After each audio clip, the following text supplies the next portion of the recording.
Sup, fucker? How the hell are you? I'm good. How are you doing? Pretty well. Good. You know? I feel like we haven't recorded in like a month. It's been quite a while. Yeah, life's been busy. Yeah, I mean, we went and did the shooting last month. We did. Recorded a few episodes. And I think we ended up getting pretty drunk. Well, I ended up getting pretty drunk out here. I was doing okay. Yeah. Toward the end there, it was like, as I'm editing the videos, like, all right, that's exactly when I should call it. Oh, that's when I did. Okay. Like, hey, I gotta drink some water and then drive home still. Yeah. Yeah. Yeah, you want to talk about some Epstein stuff? Sure. Let's just get our blood flowing like right away. Get mad about everything. Yeah. Let's just get it done. Everybody else is talking about it. Guy's we a should fucking too. prick, dude. Douchebag. Yeah. He's dead. I don't know why we're still talking about him. He's a loser. He's a creep. You know, I didn't really follow a lot of the stuff. I just thought that he was definitely a pedophile. Pretty obvious that he was trafficking girls. Yeah. And, I thought he was most likely into doing some blackmailing and shit like that. And wasn't until we decided to do an episode on it that I really kind of dove into some of the stuff that he was involved with, and it was hard to get through. It was, admittedly, it was slightly easier than getting through any of the Diddy stuff that I've looked into, but it's still disgusting. Yeah. Like, how do people like that exist, Right. But yeah, the whole Epstein thing is super interesting, more so now than it ever has been. And I think because we're kind of coming off of a presidential election where Trump was running on that. Yeah, I'm going to release the Epstein files. And then here we are, 7 months into his presidency, and there is no files, there's no black book, there's none of this. The FBI's gone through everything, there's nothing. Sure, bud. Yeah. And I think a lot of hardcore Donald Trump supporters are extremely let down by that. Yeah. Or there's some that are trying to justify it in a way by saying like, well, he's playing chess. How do you think the big beautiful bill got passed and this happened and this happened? It's because he has blackmail over these people. He has leverage. And I'm like, that's a fucking stretch. Yeah. I mean, I think that I don't know, it would be a very tactful thing to do if you did find a bunch of stuff and now you do have leverage. And that's kind of one of the conspiracy theories around Epstein, was that he was working in some capacity with the intelligence community, or an asset to either the CIA or Mossad, which is Israelis, secret government agents, or if he was playing both sides, or he just had enough information on enough high-powered individuals that he was kind of being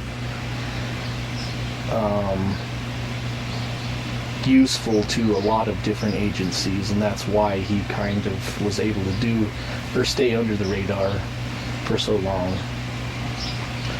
which to me makes sense. I mean, just recently Tucker Carlson came out, and also Brett Weinstein came out and said that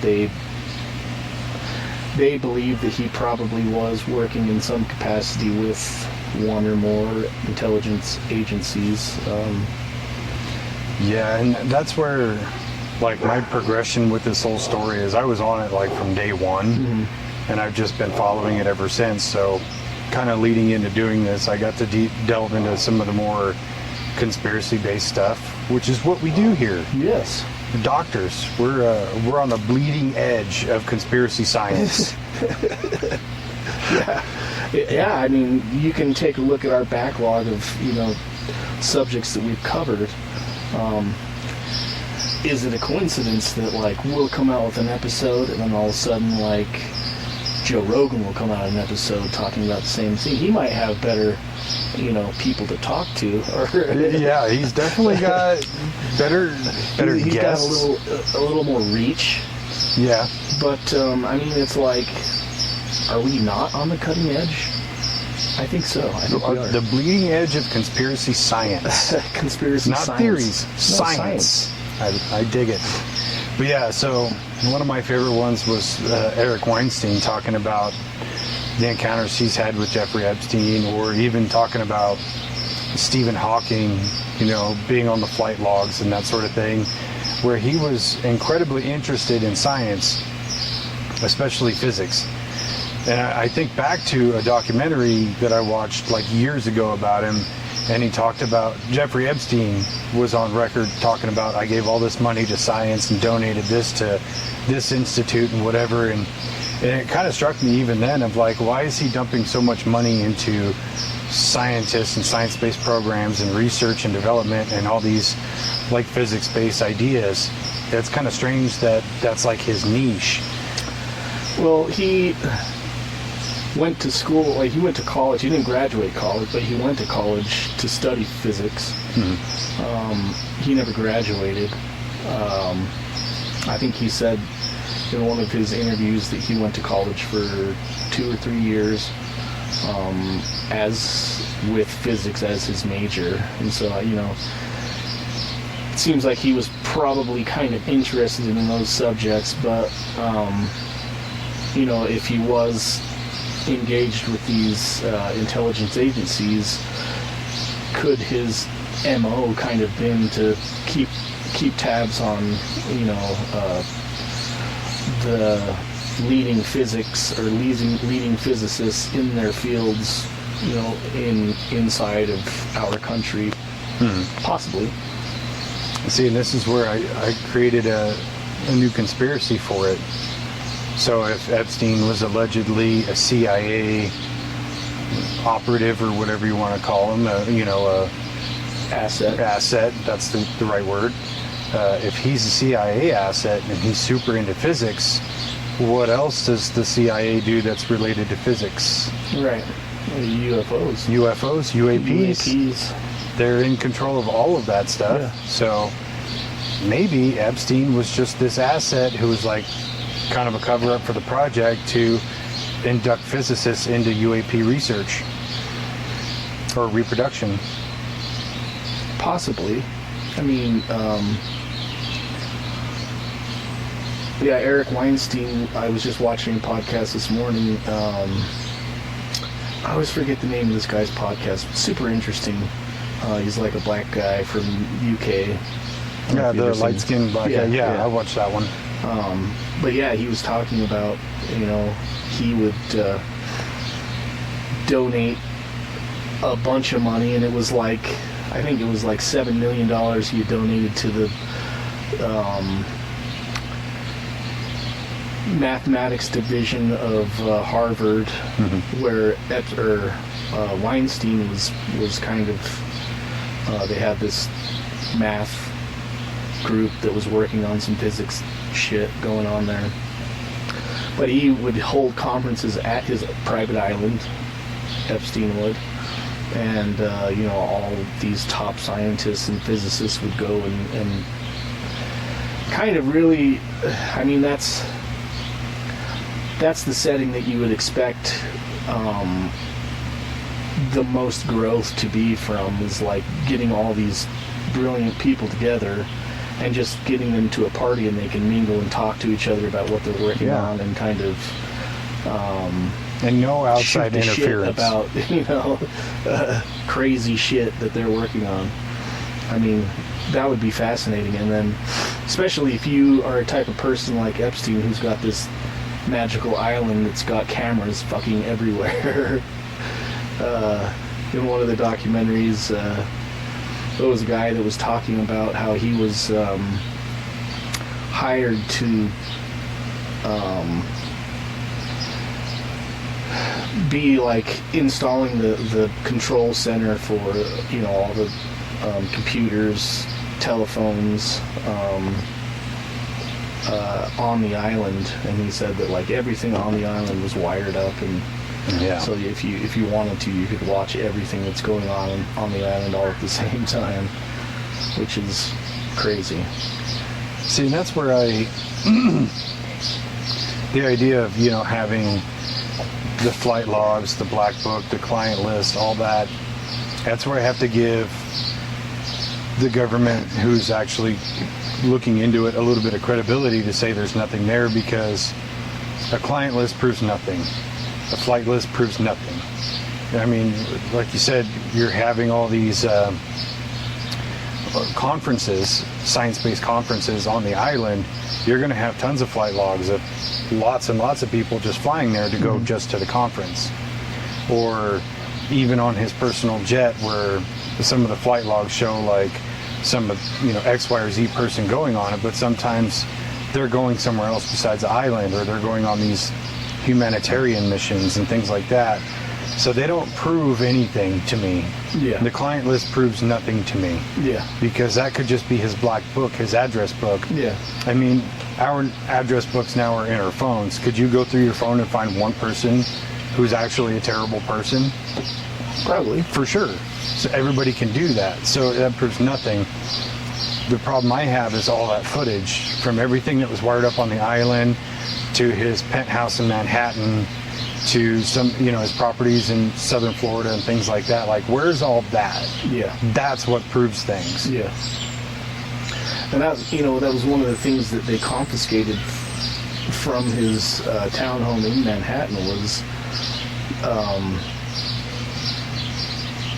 photographs and videos that they claimed that they found these stuff, and now they're saying that they don't exist or they can't release them. Mm-hmm. Which I understand, because some of it is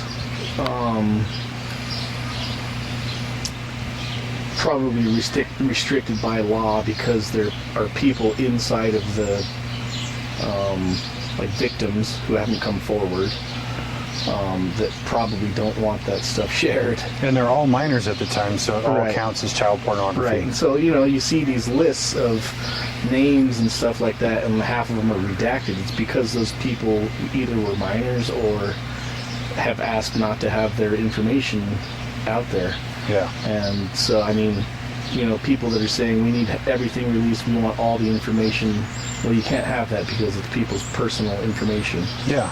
So I understand that aspect of it, but and to be fair, they came out with the client list. There was a book that was written a few years ago by a guy named something Edward Bryant, something Bryant. Yeah, I know what you're talking about. And he wrote a book called the Epstein Black Book or something like that, and it kind of goes through all the details of the people that were on those manifests. And he has said on multiple podcasts that, like on the Sean Ryan show, where he said, most of the people on these are just contacts. And he's like, but like, the thing you have to look at is like, there'll be people that have multiple contact numbers on the book. So it has like, a person's name and then 2 references to that person, or there's, a person's name and then 30 references to that person for that person. So I mean, probably he knew those people with more references a little better than the ones with 1 or 2 numbers, But yeah, that's the problem with the client list, the black book sort of thing is, like, let's say that you and I have a mutual contact in our phones, and that person gets caught doing something horrendous, right? And we're also in that person's phone. Does that make us like accomplices? No, it doesn't. No. It's, people want to make us acquaintances at best. Yeah, or even if it was somebody, you know, that we knew intimately and thought of as a good friend, like, we didn't know what the fuck they were doing. Yeah. You know? Except for Travis. Everybody knows what Travis is doing. But that's where I have the problem with, you know, the kind of witch hunt that goes on with it of, you know, we need to release this and release this and release this. It doesn't automatically make everybody guilty, but if you do give all those names and all that information out, now the court of public opinion is going to take over. Yeah. You know, because you could say, oh, Trump was on the flight logs. Okay. So was Bill Clinton. So was Obama. So was all these other people. Are they all diddlers? Like, possibly yes, but that's not proof of anything. Yeah. Well, it kind of can even revert back to Epstein's first charge that he got in Florida, where he it was a lady that called and turned him in for sexually assaulting her daughter. And turns out what he was doing was paying underage girls to come to his house and give him massages, and sexually molesting them. Right. And they couldn't actually prove anything. Well, they'd gotten like 50 or 60 names of girls that, you know, had happened to, and the police were helping turn it over to the FBI. The FBI took a hold of the case and was like building a case against him, and when it came down the pipeline, they kind of struck a deal with his... You got a sweetheart deal on that. Yeah, he struck a deal with his defense team, and the Attorney General in South Florida at the time, Alex Acosta, for pleading guilty to one count of soliciting prostitution, and that was it. And so he pled guilty to that, and the case was dropped. So like all the 50 and 60 people, but like during the whole time that case was going on, the lawyers, his defense lawyers, were also sending out private investigators to investigate all the girls that were on these lists and digging up dirt on them and putting out dirt on them, saying that they were prostitutes and, like, you know, all this crazy shit talking about them, which is so dirty. Like, it's disgusting, especially the whole method he would do. It was pay them $200 to come do this act, and then every time you come, I'll give you $200, and I'll give you another $200 for every referral. Yeah. It's, yeah, gross. Disgusting. So yeah, I mean, and so that was the first time that he was arrested.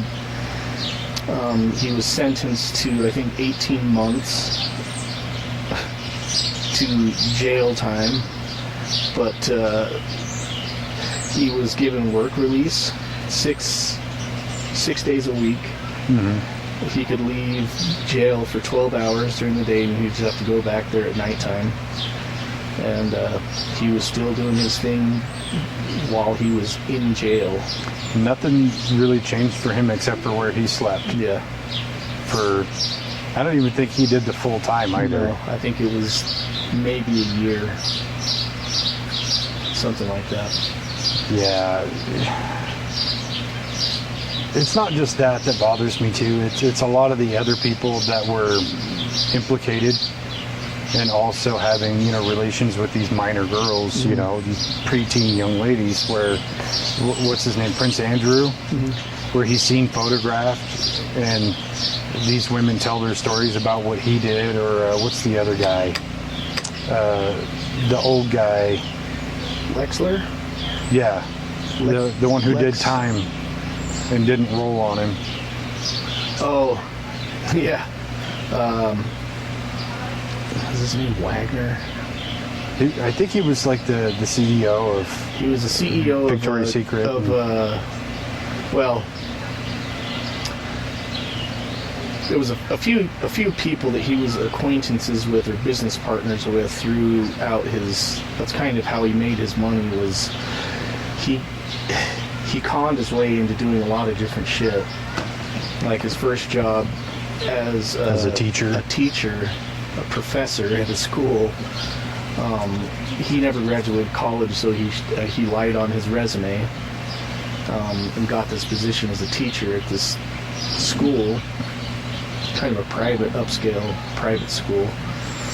And even when they found out that he lied on his resume, he still talked his way through it. Like, yeah, he kept his job and then went on to Wall Street. Got introduced to that guy. I can't remember his name. Is that it? Well, Wexler was the CEO of Limited clothing line. It was like Limited, Victoria's Secret, and a couple other like kind of big name stores you would see at the mall, pretty much. But this was another guy that was like working in finances, kind of running a Ponzi scheme. And so his company, what they were doing was like inflating the value of their stock, saying it was worth more than it was, so that people would buy into it and they would sell all their shares and then make a ton of money off of people putting money into their stock and then dumping it. So it was a Ponzi scheme. And Epstein was hired by this guy, and they made a ton of money off of this scheme. Epstein kind of ran it for him. The guy knew it was a Ponzi scheme and knew it was all illegal, and then when they got busted for it, he had no other choice but to go to jail because he couldn't roll over, because Epstein could just say, yeah, this was all him. Yeah. You know, this is his company. But I still think there was something more to it. There was, because it's always those, like, you get caught, you roll over on 3 of your friends, you get reduced sentence, and I guarantee there was 3 friends he could have rolled over on, but he didn't do it. And that's why I kind of think, like, maybe this whole circuit of young women or some other awful thing they were doing comes into play of, like, okay, you roll on me, I'm telling them about this, Oh, yeah, for sure. So he ended up doing a shitload of prison time, never said nothing negative about Epstein. So even that in and of itself is weird, and that happened in the 70s, Yeah. But again, you could roll that back to the CIA thing, where maybe the CIA had some shit and was like, hey, we need Epstein in the field, so you shut the fuck up and do your time. Yeah. Well, that's what... when he was prosecuted or was going to be prosecuted in Florida for the first time, Alex Acosta was quoted as saying that, he was told that Epstein was involved with the intelligence agencies and to leave him alone. Mm-hmm. And so that was kind of Acosta's excuse for why he made the deal and gave him pretty much whatever he wanted. I could see that. I could also see him being paid off. Yeah. Because I think everybody has a number, right? Everybody has a number that you're willing to accept for certain things, I mean, people like you or me, not so much. Like, I've never known wealth. I can do without it. Yeah. So I'm not going to, do some heinous thing for some amount of money, but there are things that I would do for money, right? You're like, how much would it cost you to drive your vehicle into somebody else's vehicle? Oh, okay. This much? I got it. So there's things that people are willing to do, but then there's people who have only known wealth and power who will do anything to keep it. Yeah. And they all have a number. Yeah. And it's probably shockingly low. I would think so. Epstein's definitely had enough money to kind of spread around. He had amassed quite a bit of wealth. Through shady dealings, and that was the thing that I kind of struggled with was somebody was saying, you know, Epstein was in like the low 9 figures in terms of how much money he had, which is still a shitload of money, but he was able to buy an island and pay for all the things that he did and donate all the money he did, which makes me think a lot of that money was kind of black money through dealings and things like that, not unlike what Diddy had going on, because that guy's still worth a bajillion fucking dollars, but it's all black money, it's all off the books, you know, Cayman Island accounts kind of thing. So For sure. I do think like the wealth that we can see from the outside point of view is just what's on paper. Oh yeah, I But think what he has outside of that is probably worth 10 times that amount. Yeah. And that's what some of the victims have said about him, was that, you know, he was kind of prideful about the information that he had on people. And, you know, that's my assumption, that it was all about was the gathering of information and the leverage that he held over people, that he was able to use to do whatever he wanted. The leverage especially. Yeah. Because like, if you have, let's say, a time-stamped video of a certain person of power having relations with a person that you can prove at that time was underage, like, you've got him by the balls. Because if you don't like bow down to what he wants, he releases that video, you're ruined. And there's nothing that you can say or do like, oh, he wanted me to do this thing that I found immoral, so he released this video of me doing something immoral. Like, you're ruined. You have zero credibility. Now you have no power, no wealth, no nothing. Now you're less than a normal person. Right. You know, because you did this heinous thing that most normal people look down on. So your only choice is to kind of do what he wanted you to do. Yeah. And if you didn't, the CIA probably stepped in and leveraged some other shit. Yeah. Like, hey, we can seize all your assets. We know what you did. Yeah, and so that kind of leads us into what we're looking at now with the denial of the files and why Dan Bongino freaked out on Pam Bondi. And like, which, I gotta say, I've always thought Dan Bongino was like a stand-up dude. Yeah. And the fact that he is standing his ground, like, he achieved this great high position as the, you know, assistant director of the FBI. Like, he's in a position of power to be able to do some things, and he's threatening to throw it away because somebody else is being dishonest. Like, that says more about him than anything, I think. Yeah. Stand-up guy. Yeah. Yeah. And even Kash Patel, like, I don't know if you saw that, his Joe Rogan interview just recently. Yeah. Man, I want to believe that guy, but he just seems so shifty. Like, I do believe him to a very large degree, but I do think his hands are tied in a lot of ways. yeah. I think Pam Bondi, on the other hand, is a snake.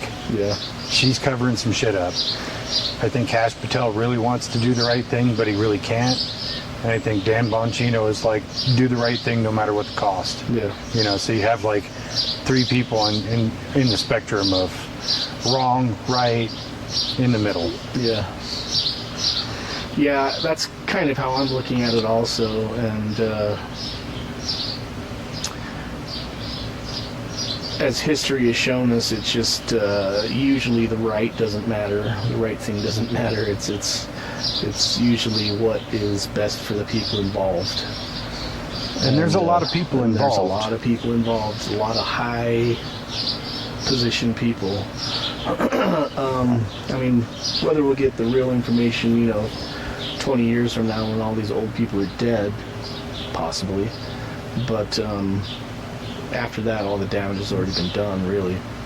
Well, the damage has been done for a long time. I mean, Epstein's been dead for, what, 6 years now? Something like, what was it, 20? Yeah, but like,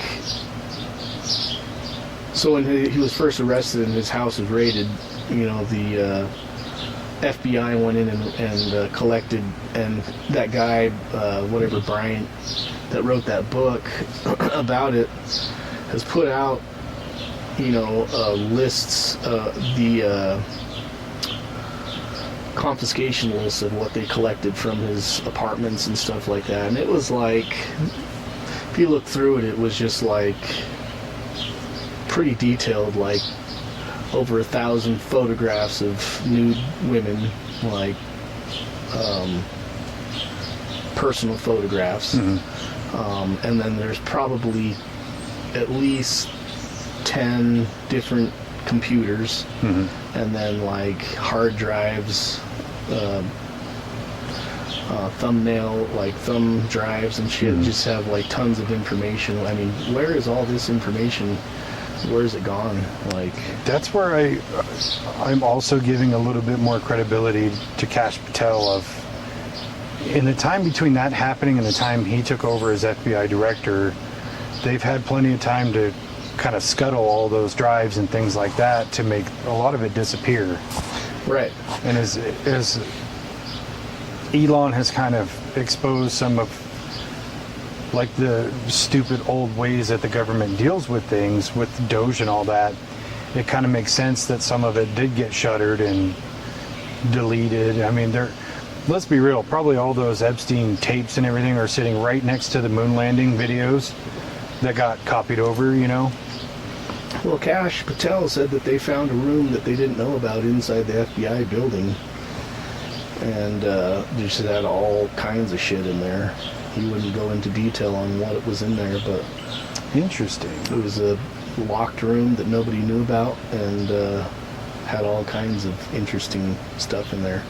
Can you imagine just taking over as the director of the FBI and like you go to use the bathroom and you're not paying attention, you turn this doorknob and you're like,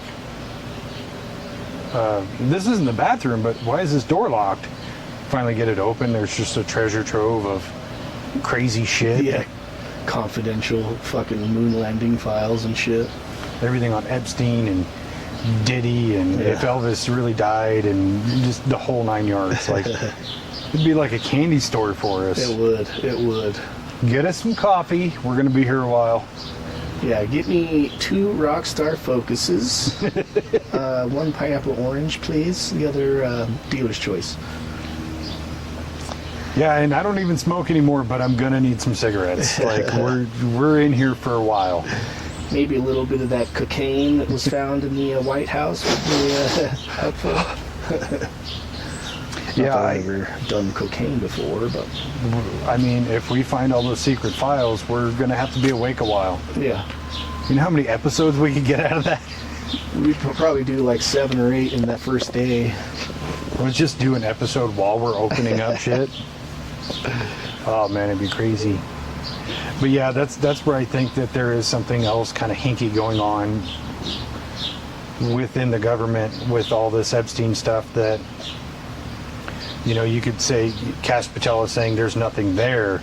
How much of it is hidden from him? How much of it is taken care of already? Well, even think about this. If it was an inside job, Epstein killing himself in his prison cell, which a lot of people theorize that's what happened, was that he was killed by somebody who was not a fan or was possibly being blackmailed. If it was an inside job, person that has a lot of power inside of one of these agencies, how likely would it be for them to go in, order this hit at the same time they're organizing their own team to go in there and raid the house, and then now they have all the information that he was holding over everybody else. So now it's not just this one guy that has this information, it's like an agency with the type of reach that can change governments, Yeah, who routinely disbands and reinstalls new regimes Right. in different countries all the time. Right. That's, to me, kind of a more likely scenario than him feeling bad about what he did and killing himself. I think if he did kill himself, it had nothing to do with him feeling bad. Oh, yeah. It had to be some kind of gun to your head, over the barrel situation of like, you can just hang yourself, or we could pay some skinheads to get you in the shower, Yeah. kind of thing. Do you believe he killed himself? No. Me neither. In that video that's plainly edited that they recently released, that's still missing some time. Yeah, it's missing a whole minute. It just, I don't know why those people think we're that fucking stupid that we can't put that together, or that people with access to technology or know how to use technology couldn't have figured that out. Right. It's kind of like, and this happens a lot, where photos and videos get put out and they're airbrushed. You know, like, I don't know if it's true, but that one MS-13 gang member who was being deported, and he had MS-13 tattooed on his knuckles. But it's like some news outlets are showing it where there's nothing there, and then some are showing it with it there. And it's like airbrushing and AI technology and everything is kind of driving narratives for people. Yeah. So who's to say that didn't happen with that? But people who know how to use that technology know how to figure it out. Right. Anybody who's used Photoshop can tell when a picture is Photoshopped. Well, I mean, even most people that have seen actual photographs can tell that it's been photoshopped. Like, What's this blurry line on the side over here? Wait a minute. Just a passing glance, if you just flash it at somebody, oh yeah, that was real. I mean, if there's implicit bias too, like I was saying with the gang member being deported with the MS-13 on his knuckles. If you're automatically left-wing or against Trump, you're going to believe he wasn't a gang member. If you're for Trump and on the right side, you're going to believe he was a gang member, you know? So your implicit bias already just takes place, and then we're just going to argue over it. But the fact is, we'll never really get the truth. yeah. To me, where I kind of see myself really kind of firmly in the middle of, like, my political stance, kind of like, yeah, I can see points on the left and I can see points on the right, and my mind is kind of more in the middle, I guess. I see that as, why are we even, like, why is it even an issue if he was a gang member or not? Is he an illegal immigrant? Did he break the law? That's where it Yeah. really needs to come down to. And, Yeah. and I'm normally the same. I kind of get, and I've noticed this like the last 3 election cycles, where I get so sucked into it because of what I want for the country, and then I end up buying into whoever's promising what I want. Yeah. And then I end up getting mad at people who don't agree with me. And I know I'm just, like falling into the system, and I finally figured it out of like, I get sucked in this trap like everybody else. I'm not impervious to it. But now that I know it, I actively avoid being biased on one side or the other. Because on any other given day, I'm a little bit more centrist. Like, I'm probably just a little bit right of center. Yeah. Because there are things that I believe in that are more right-leaning, like gun rights and things like that. Other topics that are more left-leaning, I have a more neutral stance on. Yeah. Like abortion. I have very, very limited views on abortion. Yeah. So I shouldn't even be speaking on it. But I get sucked into that whole right versus left thing, and it's caused me some issues. But now that I'm a little bit more focused and clear-headed about it, even on this Epstein thing, where I go, like, nobody's right and nobody's wrong. We all want the same thing. We want the truth to come out, and we want people to pay. Mm-hmm. Yeah, I mean, it seems like there's are so many ties to different people, like just Epstein himself is, a lot of the people that were involved in a lot of the stuff they just had kind of personal ties with Epstein, and is that a coincidence? I don't think it is. No.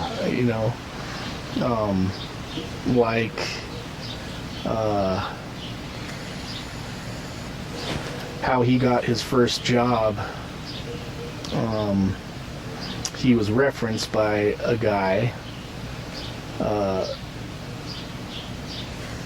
can't remember his name, his last name was Barr, and So this guy referenced him. That's how he got his first job as a teacher, even though he didn't have a degree for teaching.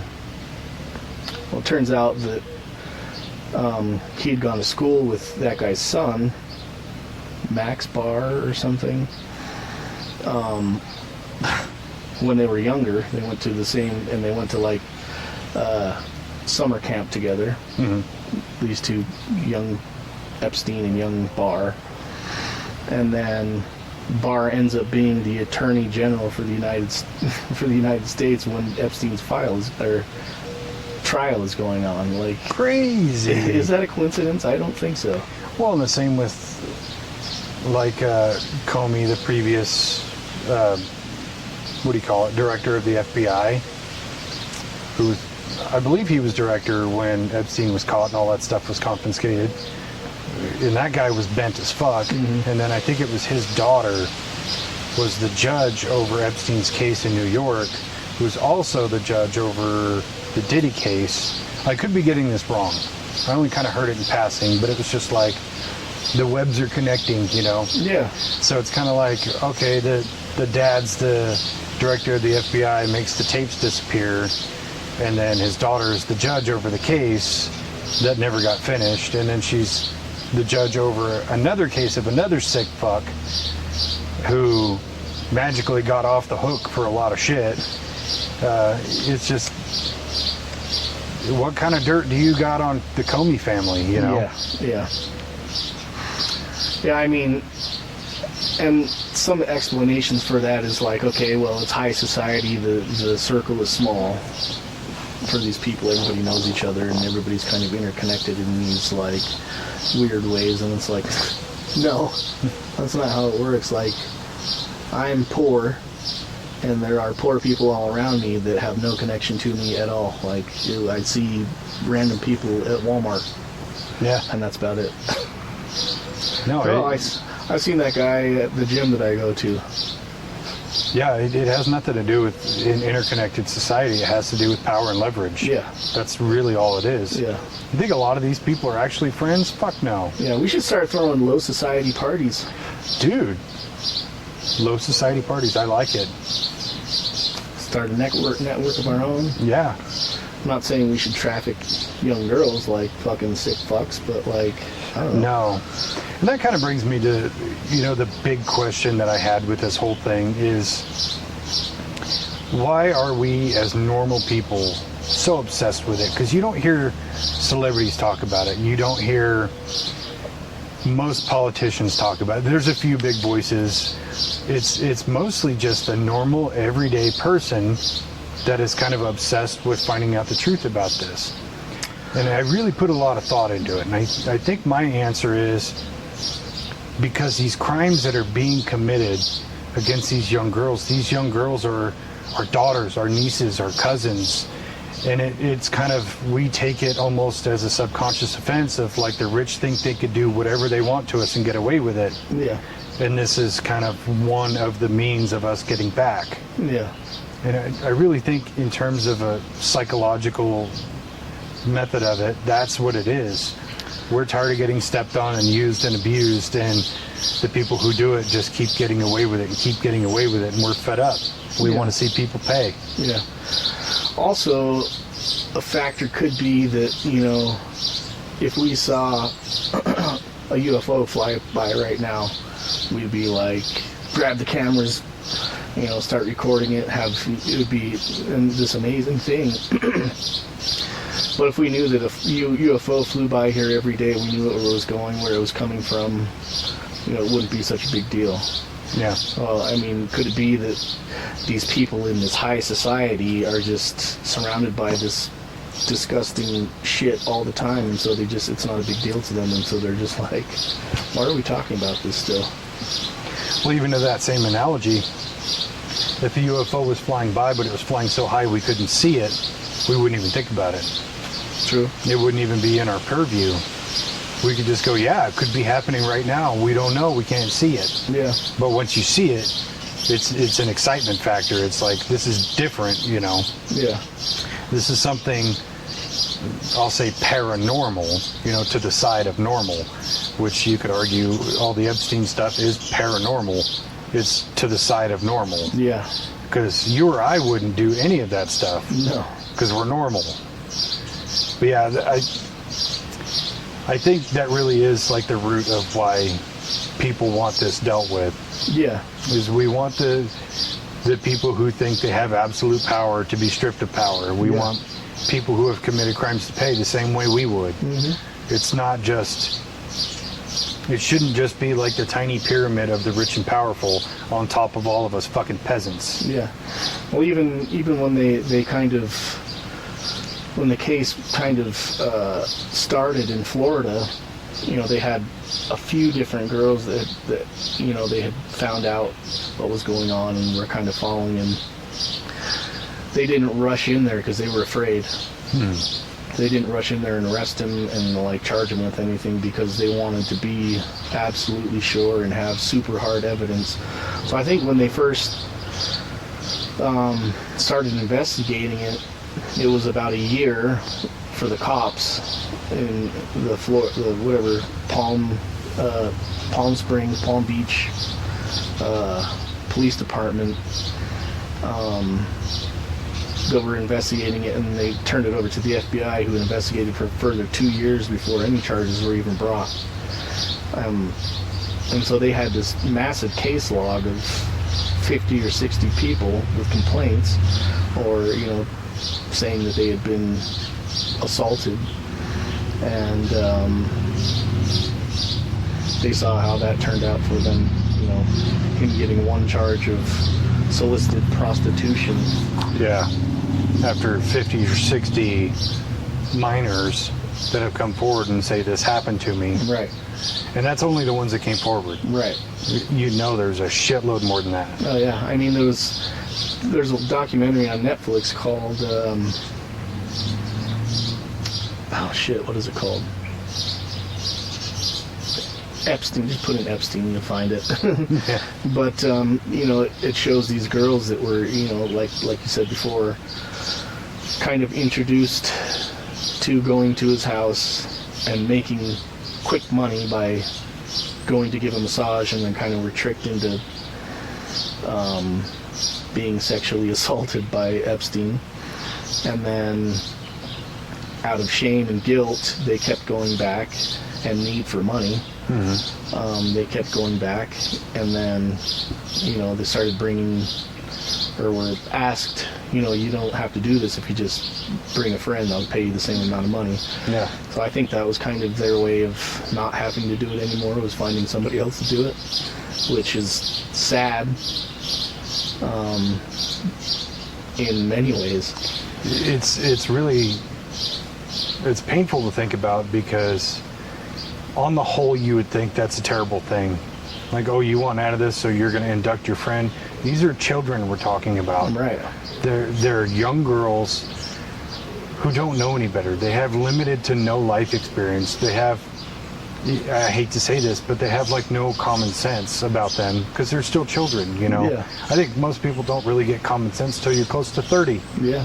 So it's these kids, they don't know any better. They're just doing whatever they can to escape this horrible situation, and that just perpetuates creating more victims. Right. I don't blame them. I don't think what they did was wrong. I think they just did the best they could with what they had. Yeah. Epstein, on the other hand, was a sick fuck. Yes, he was. And I don't think we could talk about Epstein without talking about his partner in crime, Ghislaine Maxwell. Equally, if not more sick than him, actually, like going out and like scouting for these people and kind of being the head pimp for... Yeah, they definitely had a unique relationship, because he liked the thrill of the kill, but she liked the hunt, in a way, where she was scouting and she was the one handling like the business end of all these young girls and things like that. And it kept her in the lifestyle that she was accustomed to, that she could have lost, because her dad was implicated with some gangsters and subsequently found himself dead. And now that she had no money and no status in society anymore, she kind of turned toward Jeffrey Epstein, who took care of her and kept her in the things she wanted, provided she did this thing. But I think she enjoyed doing that thing. Oh yeah, I think that by a lot of the victims' accounts, like you can see that she enjoyed it just as much as he did. Oh yeah, and she was just as sick as he, if not more. She did, and I think when she went to trial, we were all expecting her to just like sing like a canary. And that's where I also got really frustrated, was like, she could roll over and change everything. Mm-hmm. But she probably didn't because of what was going to happen to her. Like, you know how in movies they talk about, oh, I'll pay a couple of skinheads a couple packs of cigarettes to make a playground out of you. I legitimately think that's a real thing. That's not a movie thing. Oh, yeah. How hard is it to make a pen pal in prison and be like, hey, you want $20 on your canteen? Like, do this thing for me and I got you. Yeah. So what could have happened to her in prison was like outweighed by the idea of rolling over on people to try to get a reduced sentence. Yeah. Because even if you get out of a 20-year sentence and still have to do a year, you're still in for a year. True. I mean, I think with that kind of information, though, she might have been able to make a pretty sweet deal. I mean, she still got a pretty sweet deal. I mean, she's in a facility in which she get 20 years. Something like that, yeah. Which the max sentence is life. You can get like 25 to life, and she was trafficking kids for 25 years. Mm-hmm. Over probably hundreds of kids that she dealt with over a 25-year span, and she got 20 years. That's crazy. I mean, there was reports of them, they were paying families for kids in France and flying them over to their island for a few days and then flying them back when they were done with them. Yeah. Like, disgusting. Trafficking, buying, and using them. And all she got was 20 years. Yeah. Like, see, that's why I can't be in charge. Because I would institute like mandatory torture kind of thing for horrendous crimes. You got 20 years of waterboarding. You got 20 years of just, for one, 3 times a week, we're going to let the parents of the victims and the victims come in and just beat the dog shit out of you. And then we're going to do all these different torture methods. We don't want you getting used to any one of them. Yeah. Like, we're going to make your life Each victim hell. gets to come up with their own torture method. We have just like a wheel. Yeah. Oh, today it's waterboarding. Today it is 1,000 paper cuts dipped in lemon juice. Between the webbing of your fingers and toes. And I've stood by this for forever. I think making the punishment for a crime so heinous is the only way to stop that crime from happening. Because if you knew, like, what she did, like one count would get you 20 years of just absolute torture every single day of your life, you wouldn't dare do it. Yeah. Well, most people wouldn't. Yeah. Most normal people wouldn't do it anyways. Yeah. But most people with some sense of logic of like, God, I'll just keep my urge to myself. Yeah. That sounds horrible. Yeah. Unless you just like got off on the idea of being tortured by random people every day. You can get that no matter what. I mean, true. But yeah, I think one thing with Ghislaine Maxwell that really bugs the shit out of me is when somebody had brought up her name to Trump and he's like, I wish her well, I wish her the best. And it's just like, no, that's not what you say to somebody who's convicted of child sex trafficking. You say, fuck her, I hope she burns in hell. Yeah. That's how you handle that. Yeah. So that's never sat well with me. Yeah, there's been a few things that Trump has said about both of them that kind of are just like, what? He likes women probably more than me, definitely younger than me. Yeah. Yeah, I mean, it's puzzling, like, I feel like Trump is always as uncalculated as his statements usually are. I think they're actually pretty calculated, and he says enough not to be one way or the other, depending on what side you're looking at it from. That's very eloquent. I like that. But I also think Trump is really good at diversion, not damage control, diversion, because he could say some uncouth shit like that about like Ghislaine Maxwell, but then 3 days later when he's catching heat, say something like, fuck Iran, we're gonna bomb them, and just like take all the heat off of that and put it on this. True. He's just really good at saying shit that becomes a lightning rod for all of the heat and attention for all the other stupid shit he said. Yeah, maybe that's what it is that he keeps it pretty like low key and then says something to fucking attract all the attention. Yeah. Away from all the dumb shit. I really think that's the ticket. I mean, yeah. It's a course to be studied, I think. I think Trump has given us some psychological studies that are going to last a long time. It's not just him, but Trump derangement syndrome needs to be studied really hardcore by psychologists for a long time. Yeah. In that interview with Eric Weinstein, he was talking about Trump and how you have to look at Trump as he's always in negotiation mode. Mm-hmm. And so whatever he's saying is not the truth, but it's a negotiation tactic to get to a means where he's trying to get. So like all the things that he says, like if he's saying something that is kind of a hot topic thing, he's trying to push buttons to get people's temperatures raised for some reason that he's going towards. But he's never fully telling the truth. It's all negotiation tactics. I 100% agree with that. Yeah. That's actually really brilliant when you think about it. Yeah. Because I don't think he wants an easy negotiation either. I think he wants it to be a knife fight. Yeah. To get whatever he wants. Yeah. He wants that hard-earned victory. So. Well, yeah. I mean, for a person like that, he wants the feeling of like I won that exchange, and so he's going to. I mean, Epstein seemed like he was kind of the same way. He was a master manipulator. Yeah. And would tell you. Give you what you needed to get the means of what he was looking for in all scenarios. So, I mean, I think that Trump is kind of does a lot of the same tactics, but isn't as, I think he's just a lot more high profile.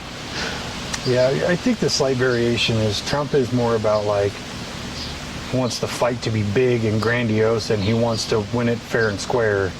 Versus Epstein is probably more like, I don't just want to win this thing, I want to completely dominate the other person. Yeah. Which is why I have evidence of you sleeping with underage girls and this and that and the other, and I'm not going to pay you what you're worth because of that, and blah, blah, blah. I think I could see him as that kind of person. Yeah. Yeah. So many things in the trial and death just don't add up to being just a singular one person doing this or two people that were doing this for their own pleasure. No. There's way too much that leads to the collection of evidence and like dealing with high profile people that he was definitely, in my mind, running a ring of underage prostitution. He was the baker at the Pizzagate shop, if you will. I like that reference. That was a deep cut. Yeah, no, I agree with you. I definitely think there was a much bigger picture than what we were given. Mm-hmm. It definitely was not just Epstein and Maxwell. There's tons and tons of people who were implicated in it. Not just being like known associates of his, but people who were implicated in the acts that are definitely probably like breathing a sigh of relief that this whole thing is being swept away. Right. But yeah, it's not just those two. It never has been. Yeah, and you can imagine, like, if you were involved with this whole thing and say that you had some encounter with a high-profile individual like Bill Clinton or something like that, and the Clintons have a lot of allegations around them for What? No way! for getting rid of evidence and getting rid of people that are kind of in their way. I watched one podcast that was talking about there's been like 150 people in their inner circle that have died in car accidents and suicides. That's just like don't make sense. So I mean, if you were an individual who was kind of involved with something like that, and then you see that this information is going to be released, and you're like, fuck, they're going to come and ask me, and then I'm going to be caught up in the middle of this whole thing with these people that are known or thought to be very nefarious people. I would want it to go away too. Yeah, I mean, with the Clintons especially, like, the massive amount of people who have mysteriously died, especially the one guy who committed suicide by shooting himself in the back of the head. Either that's like, he's either playing chess or he was murdered. Because if you're going to commit suicide, you're like, you know what?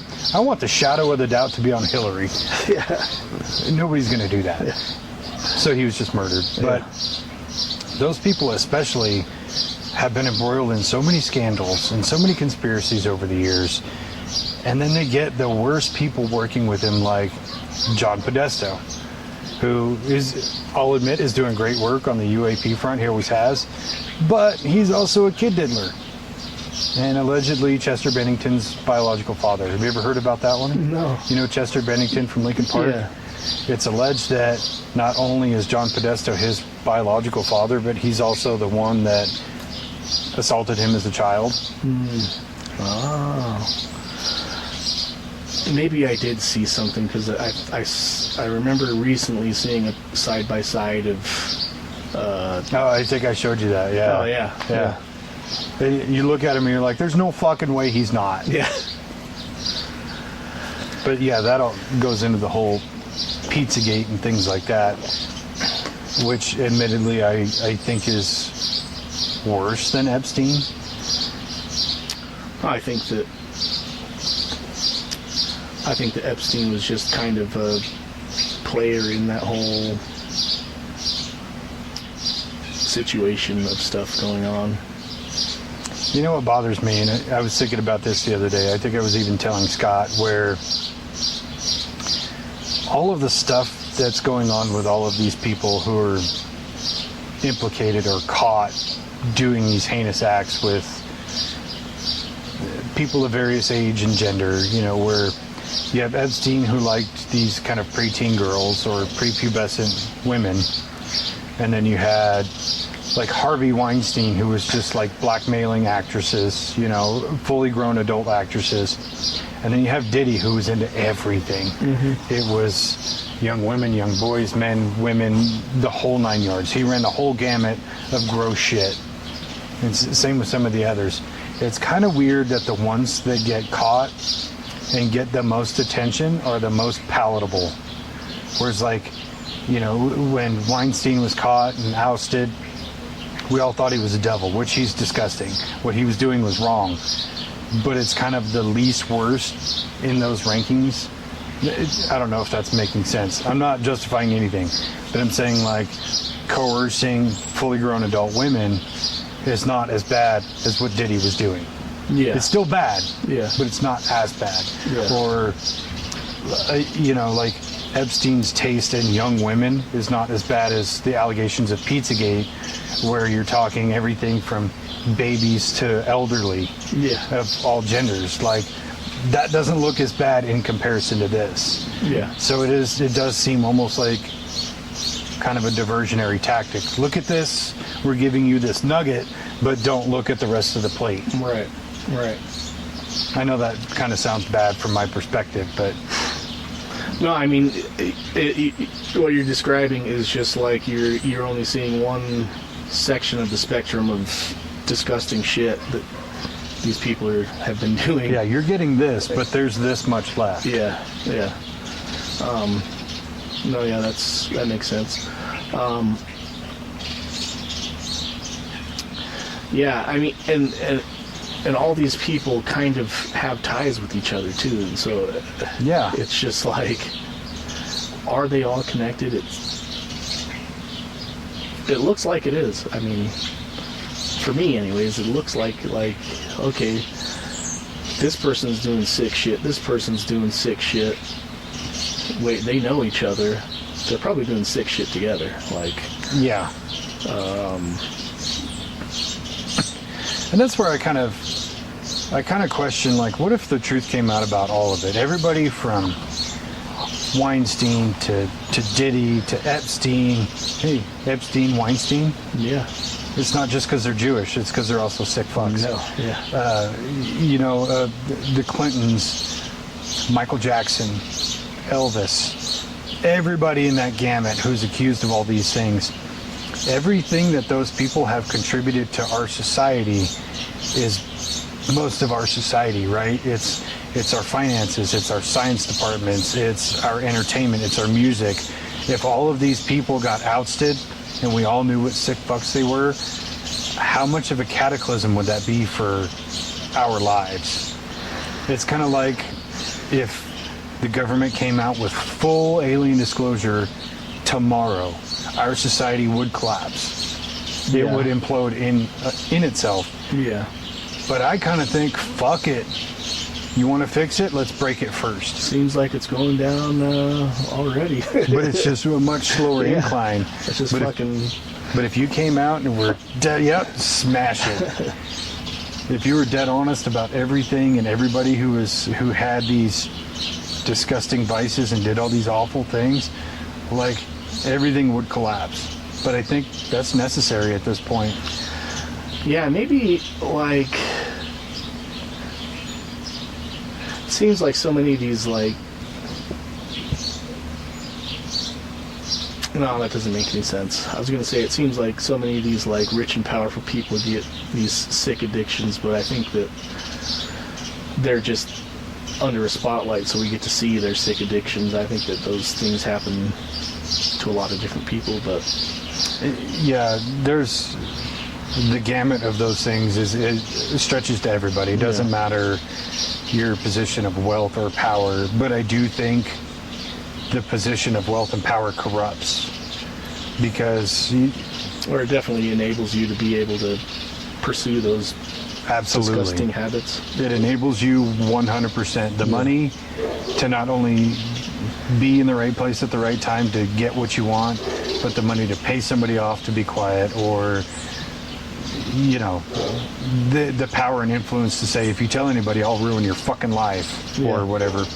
But I do think the power and money also changes people, because you think about it, if you become wealthy and powerful tomorrow, or you're a celebrity and you have all this money, first you're going to start by dating attractive women, and then it's going to become like actresses and supermodels, and then you're going to do like fulfill every fantasy you've ever had. You'll create new fantasies and fulfill those, and eventually it's going to become, where do I go from here?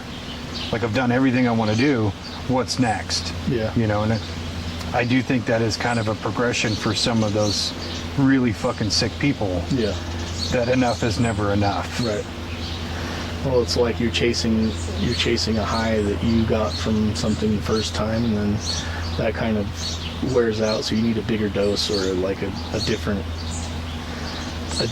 substance, or a different Yeah, it's just it's a gateway, really, is what it is. And I don't think most people are built that way, but I think people who have extreme personalities are built that way. Well, maybe what we need to do is, like, as a society, to come up with like a checkpoint of like, okay, once you get like $200 million, that's all that you can make. I mean, you can keep your money at $200 million, whatever. If you're just making more, but all of the rest of that money just goes out to charities and shit like that. Or you can keep on making money, but we get to cut your balls off. Yeah. And then you can pursue all the shit that you want to pursue with the hundreds of millions and billions of dollars that you make, but you got no balls. Just do a full castration. Yeah. No dick, no balls. The whole nine. Yeah. Now you're free to pursue the, like, sciences and, you know, technology or you just stick with the $200 million and then you can kind of be a $200 million heir. Yeah, you can replenish it. Yeah. But you can't hold more than that. Yeah. Which I don't even understand why anybody would need more than that, personally. Me neither. And that's where I try to understand a little bit more of kind of like the far left principle of let's tax the rich, which I don't agree with. But I do think once you reach a certain amount of money, why do you keep needing to amass more? And to me, I kind of believe in a sense of responsibility. Like, if I'm worth what Bill Gates is worth, why am I not making the world better? Yeah. Like, actually solving problems. Have you seen the video of the dude who he asks AI, how much would it cost to solve the homeless problem? How much would it cost to get all the veterans care and blah, blah, blah. He asks like 4 or 5 questions, and each answer is like $30 to $32 billion a year. And he adds it up, and it was like 1.1 trillion a year or something like that. But it's just like, how do all these people have all this money, but don't go, 30 billion? I could fix that. Yeah. Like, even if you're just trying to clout chase and be like, look at me, I'm the hero. Cool, you still did a great thing. Yeah. Like, I don't care why you did it, you just did it. It's like Mr. Beast, dude. Just be a Mr. Beast. Yeah, without the racism. Is he racist now? I heard something about it. I didn't look into it, but I don't know. I don't really follow anything about I him. have seen some things about Mr. Beast doing like these challenges where if you do this challenge, you get $200,000, or if you do this challenge, you get this house that I own, or whatever. And people come up with their testimonies like, no, it was legit. I did the challenge. He gave me a check for $200,000. Or like, as soon as I finished the challenge, he wrote the deed over to me for this house. Yeah. So that's pretty cool. Yeah. Yeah, I mean, I think that's what is crazy. Like you said, like these people that just have so much money that they don't know what to do with it, so they just become fucking weirdos. And they are just constantly chasing the desires of whatever they want at the time. But yeah, I mean, if we could, $200 million, I think I could live the rest of my life with $200 million. I could live the rest of my life absolutely comfortably for $200 million. And the people in my circle would also live comfortably for $200 million. Yeah.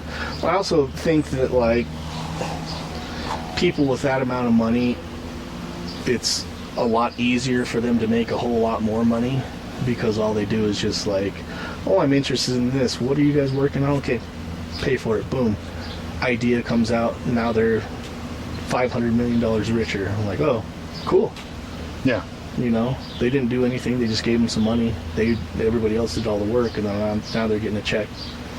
It's like Elon. That's like half of his shit that he has. He comes with an idea, finds people that can make it happen, pays them to make it happen, and then he gets rich. Like, one thing I've always really respected about him was people were bothering him about, the amount of money you could have could solve this problem, could solve homelessness, I think it was. And he's like, okay, do you have a solution for it? Because I'll pay for it if you have a solution. But if you're asking me to just give the money to a charity who's already mismanaging money that's supposed to go to that, I'm not going to do that. If you have a viable solution that I look over and I think it works, I will pay for it. I've always respected that pursuit of it because charities are not really charities anymore. They're all being managed by people who are greedy. Yeah. That's just how it works. I think that's the hardest thing, is just finding a solution that doesn't have ultimately a group of people or like one person in charge that can hoard all of the wealth or power or and won't be corrupted by it, and then use the people, their constituents, to do whatever they want to do, like Epstein did, you know. Yeah. Paying these girls $200 a time to go and massage him at his house. See, that's another thing that really stands out to me as like ridiculous, is that he was only paying $200. Don't you think if you had paid them more, they would have likely have kept shut up? Like $200, even in, you know, the early 2000s, when $200 was still like $200, it's still not that much money. Now, if you paid them $1,000, like, oh shit, now we can cover, you know, rent for a couple months or something like that. I can afford a down payment on a car, like something viable. They're more likely to go back willingly, I would think. Yeah. It just, that amount of money, I never understood it. Well, this was like 2000. If you gave me $200 when I was 14, I would think that's a lot of money. Especially in 1994 when I was 14, I would have been like, hell yeah.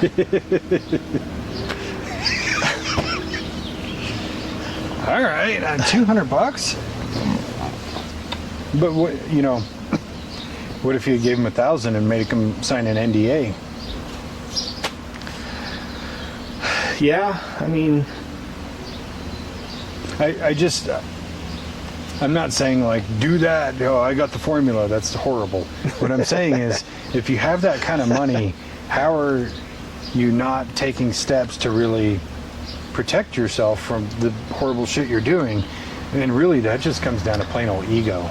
Like, I'm untouchable. No matter, this 14-year-old girl goes and says I did this horrible thing, who's gonna believe her? I'm Jeff fucking Epstein. Yeah. I just gave $20 million to science. yeah. I'm a hero. Well, he also, like, as soon as he got, when he moved to Florida, when he bought his estate in is it West Palm Springs, West Palm Beach? Palm Beach? West Palm Beach is the poor side. Palm Beach is like where all the billionaires live, on this little island. But once you go over there's a viaduct, you cross over the ocean back to West Palm. It's like trailer parks and little family houses, just, you know, lower income. It's ghetto. Yeah, it's ghetto.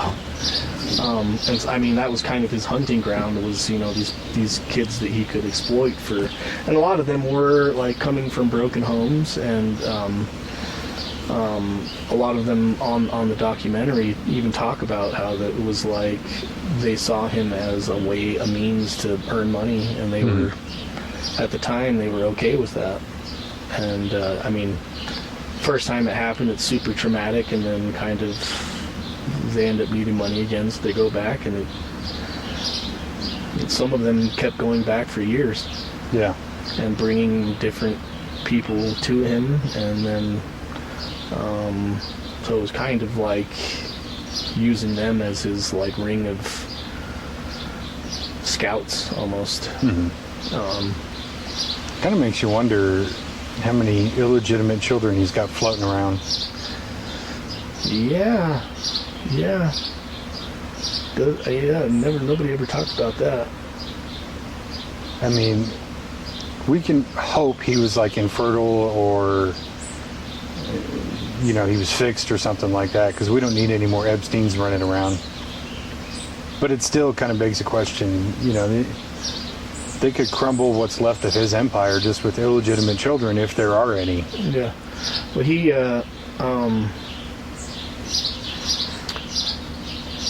would have 2 to 3 girls, if not more, per day coming to his house. Like different times during the day. Different people would come to the house. That's what the caretaker of the house would say, or he said, was that all day long there was people showing up there, young girls, every single day, 2, 3, 4 times a day. And it's like, dude, that's a lot of freaking people. Yeah, and that also kind of bothers me about the normal people that worked for him that saw these things and did nothing and said nothing. Yeah. It's like, oh, you could lose your job? Boo-hoo. I'm sorry, if I saw that shit at work, I'm definitely losing my job. Yeah. Yeah. Yeah, me too. So, anybody I work for, watch your fucking back. Yeah, don't do no sick shit, and I won't break your nose. And even then, like, it seems like some of those people were kind of more afraid of what he would do if they said anything. And it wasn't just like losing their job, it was like other shit. Not to say that there was any threats or anything, but like with a person like that, you don't know. Mm-hmm. But I mean, when he did show up, he first bought his house there. He went into the sheriff's office, introduced himself as Jeffrey Epstein, and donated like almost $1 million like that day that he moved there to the sheriff's office to pay for whatever they wanted to pay for. Just to grease the wheels of, I don't want to be bothered. Here's a big check. Here's $1 million. Don't bother me. Which that should just like raise flags right there. Yeah. Because personally, I think people who have a lot of money, let me rephrase that. If I had a lot of money and I was donating to whomever, I don't want my name attached. I don't want credit for it. If I was doing it out of the goodness of my heart, I don't want anybody knowing I did it. Yeah. I don't need clout. I don't need like a, hey, let's take a selfie of me handing you this check. Actually, can we do one of those big checks? Yeah, the so we can huge see ones. How much it is? Yeah. Like I'm not The Rock. I don't need clout. Which, don't get me wrong, he does a lot of great shit, but you don't have to tell everybody about it. Yeah, I don't follow anything he does. Definitely a cloud chaser. You want one of these? Oh, I'm good. Energy drink. Thank you, though. So yeah, I think we covered some important shit. He didn't kill himself. Not by the... Even fuck, I was just listening to it last night, and I've heard it a dozen times. I think he's a pathologist or whatever. He talks about the bone in the neck. Right. That got broke. That only happens by strangulation, and in like the 30 years he had been doing that, he never saw it from a hanging once. There is proof out there. And sure, it can be argued because one expert can say another thing against another expert, and then this guy can counter this expert, and this expert can counter this expert. It's just a game of experts. But at what point do we let a lot of experts look at it and go, okay, we let 100 people in the same field look at the same evidence. 70% agree he was strangled, 30% say he committed suicide. At what point do we just level the field instead of going against this guy versus this guy? Now let's just put it to a group who all have the same skill set. Yeah. Yeah. And that have no affiliation one way or the other of like what the outcome is. Yeah, I think that's a big part of it too, is because the pathologist that said that he committed suicide is working for the FBI, being hired by the FBI, and to come up with this, a story of what happened, and so he can say whatever they need him to say. That's the thing, I think, with these high-profile cases where, it doesn't matter if it's Epstein or Diddy or whomever, these things need to be handled almost third-party. Yeah. So, in the case of Epstein, where he was finally caught in New York and he was put in a New York jail, I understand jurisdiction and all those things, but with the high profile ness of the whole situation, shouldn't he be jailed somewhere else in the same state?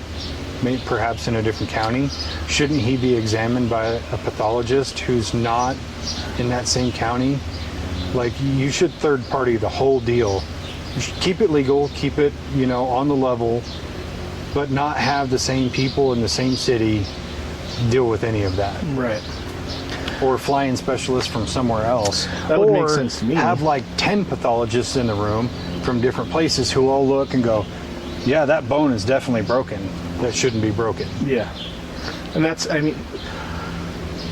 what I mean, like having somebody that's not affiliated with anything, that's just being paid for a professional opinion on it, because, like I said, the pathologist that was there with the FBI or whoever was in charge of the case can say one thing, and then it was the families of the victims that hired this other outside pathologist guy who was, he had a show on HBO.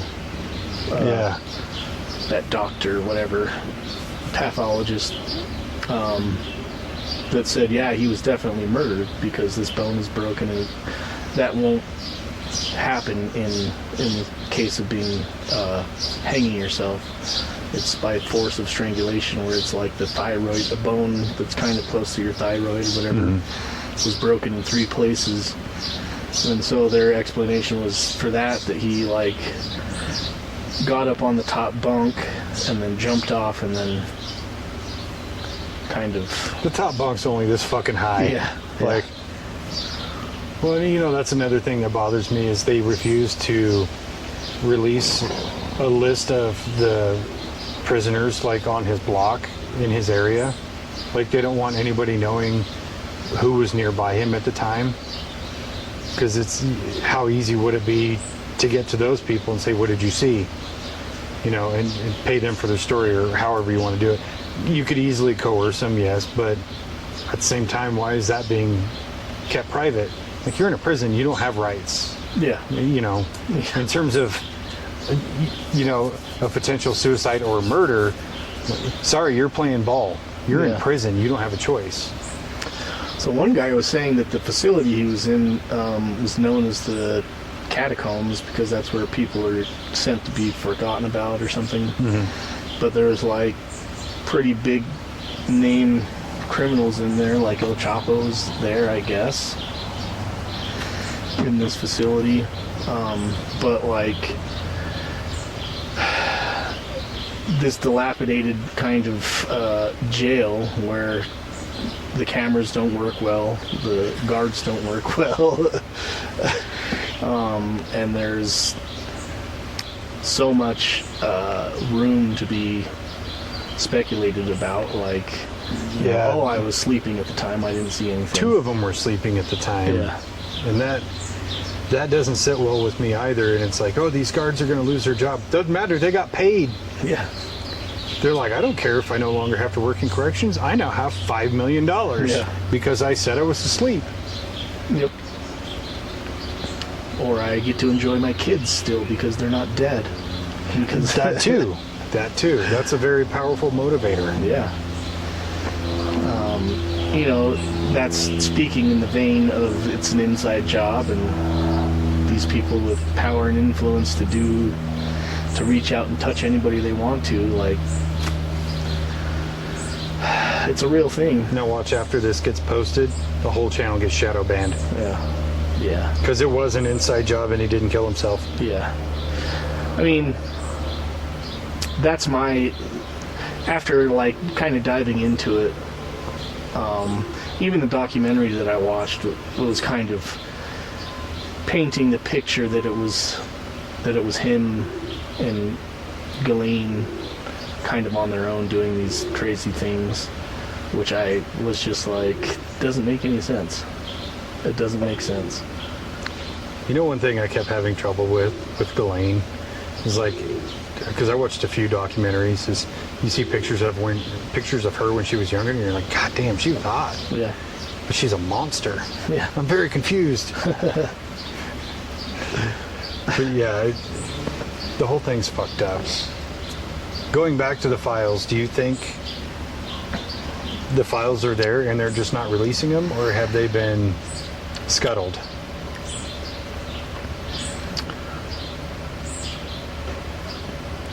I believe that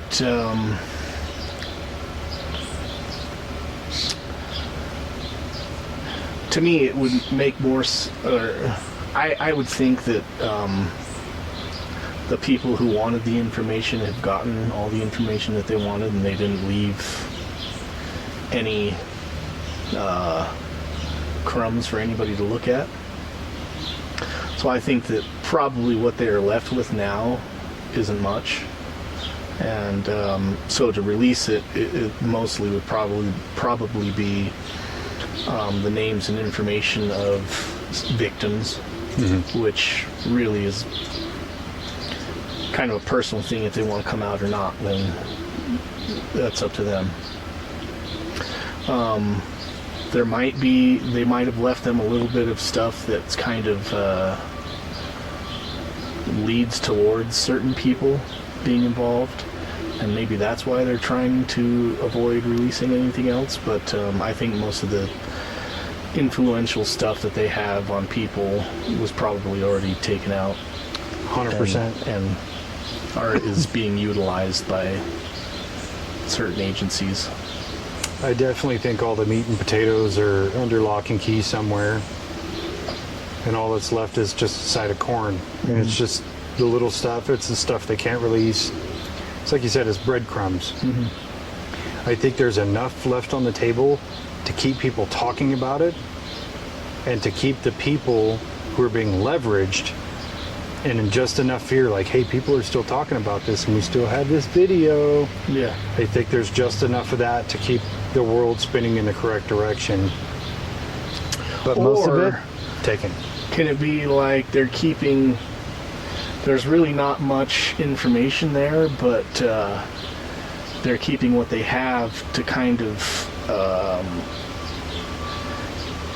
keep as diversion tactics for when something else is going on? They just put out a bit of fucking a little blip to get everybody looking this way again. Just like that tape. Or they're like, just like that tape they released last week. Like, hey, 6 years later, we found this one clip that's missing. yeah. But there's still a piece missing from that.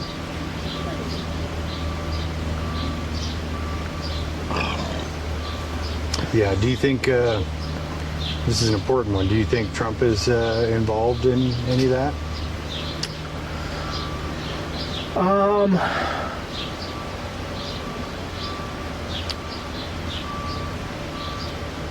I don't know. I don't think that, it seems to me that Trump has never really needed help with getting ladies on his own. Could he have had knowledge of it? Possibly. I would think he might have caught wind of some stuff, but I honestly, I don't think that. Possibly he could have been, but I really don't, like, it doesn't make sense to me why he would need Epstein for any of that. Yeah, I think if he was involved with Epstein doing something nefarious, I don't think it had anything to do with women. Yeah. But I do think whatever he was potentially involved in, he's probably gotten a hold of the evidence in a way that nobody else is going to get it.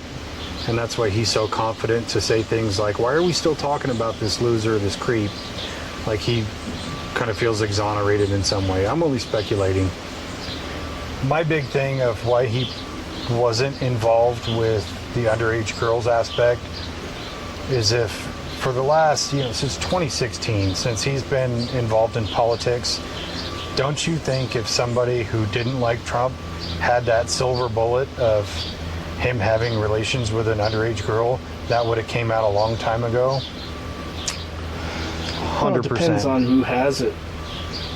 I would think that if it was somebody in this political party, like in either one of our political parties, they could probably use it against them. But if it was somebody from a foreign intelligence agency like Mossad, they could, persuade him to give them weapons and be on their side, I guess. It's true. I mean, that is definitely an aspect of it, like who actually had it. Yeah.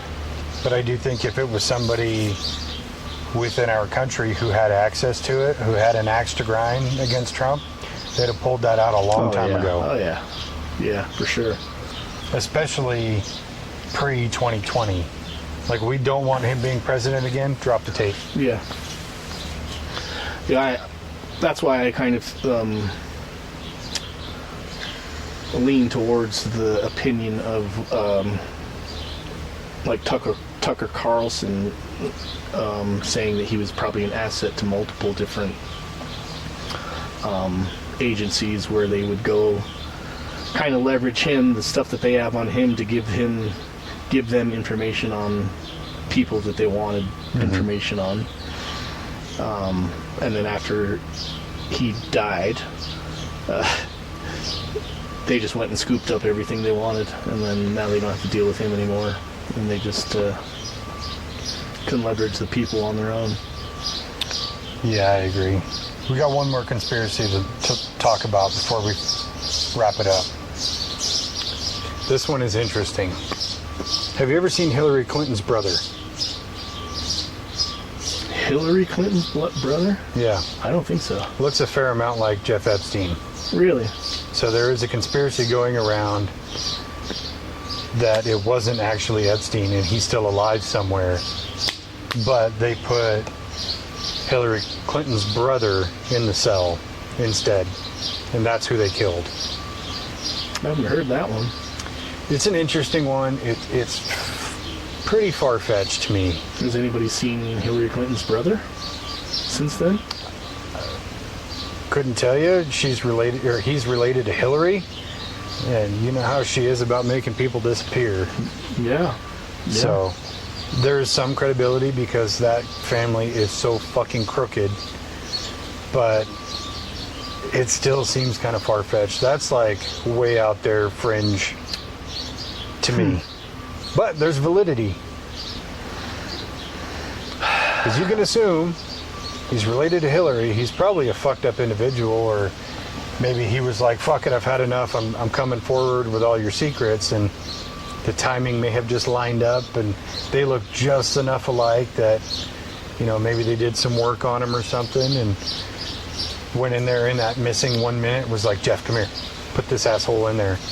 And he's already dead because they strangled him beforehand. My argument for that would be, like, what would be the gain of keeping him alive, though? Epstein? Yeah. If you're an intelligence asset, I mean, he's got dirt on everybody. And if he does, he's more beneficial to be alive than dead. Unless you've already obtained all the stuff you need from his house while he was being arrested. Yeah, or he was intimately involved in some things that nobody else could replicate. Yeah. Like if he was somehow at the forefront of UAP reversal technology, then fuck, we actually need this idiot. But you're actually staying under lock and key. Yeah. I mean, there's a degree of reality there to me. Yeah. But a lot of it is just like, holy shit, the internet's reaching.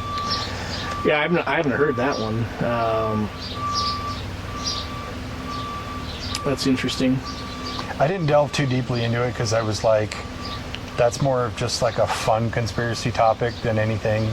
I don't think there's going to be enough evidence to be like, this has to be real, you know. Yeah. Which they could easily dispel it by Hillary Clinton's brother just go on TV or something and get photographed at some celebrity event, and then it's like, oh, you guys are all stupid. Yeah. Oh, turns out you guys are dumb. Well, I guess we're part of that you guys, aren't we? Damn it. I think there's a difference between dumb and questioning. True. Because we don't know enough to say yes or no. That's why we question it, we talk about it. Yeah. And we're doctors, we can't be dumb. I mean, how could we be done if we solved most of the shit that we talked about? We solve shit that there's not even anything to solve. Like we solved 90s movies, right? Yes, we did. We solve all this shit. Yeah. Just wait till we start tackling like big things like COVID. Ooh.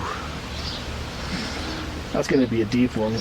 Because there's so much shit that goes on. Oh my God, that's that. going to be like a two-parter because it's not just COVID itself, it's the ramifications of COVID too and how it affected the entire world. Yeah. Fuck, that might be a three-piece, who knows?